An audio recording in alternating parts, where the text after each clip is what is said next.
A long time ago, in the ancient land of Mesopotamia, before Israel was even a nation, there lived a man named Terah.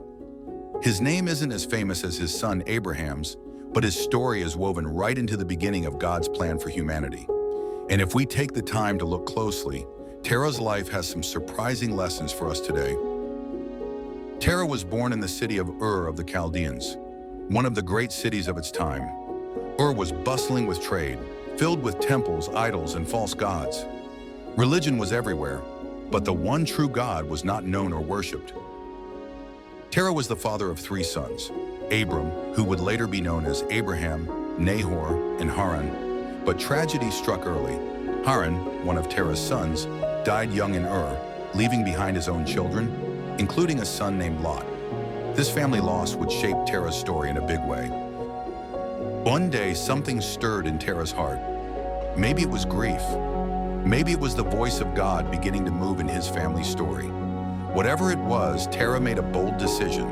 He gathered his family, Abram, Sarai, Nahor, and his grandson Lot, and set out on a journey. Their destination was the land of Canaan.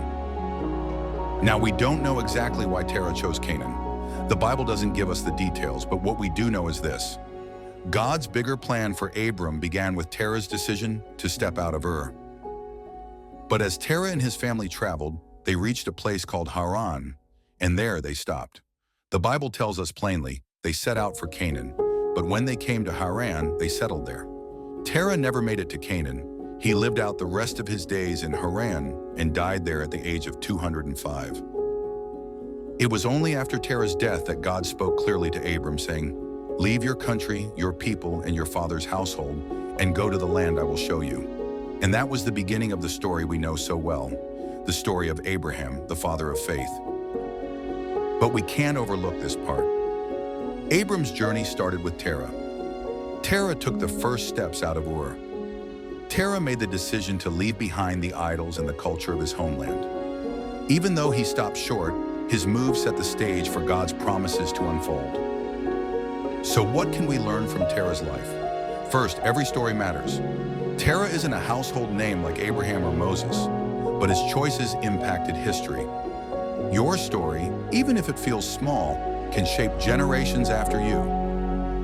Second, don't settle halfway.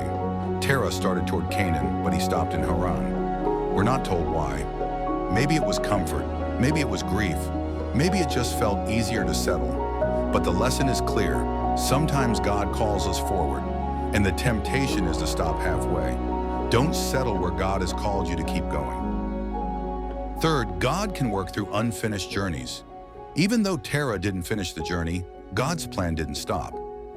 Abram picked it up and carried it forward. Sometimes our lives are about beginning something that others will finish. And that's not failure, that's faithfulness. Fourth, God calls families, not just individuals. Notice how Terah's move laid the groundwork for Abram's calling. God often works through family lines, through parents, grandparents, and children. What you do in your generation matters for the next. Terah's story is short, but it's powerful. He reminds us that beginnings matter, that faith sometimes looks like taking a step out of Ur, even if you don't know where the journey will end. And he reminds us that even when one generation stops short, God is faithful to carry his plan through the next. Maybe you feel like your story isn't as important as someone else's. Or maybe you feel like you've settled in Haran, stuck halfway to where God wants you. Here's the good news. God can still use your story. He can still pick up the pieces and weave them into his greater plan. So the next time you hear about Abraham, remember his father Terah, the man who began the journey, the man whose small steps made way for the great story of faith that would change the world. Because in God's hands, even the quiet lives, even the unfinished journeys have a purpose. Every story matters. Don't settle halfway. Trust God's plan.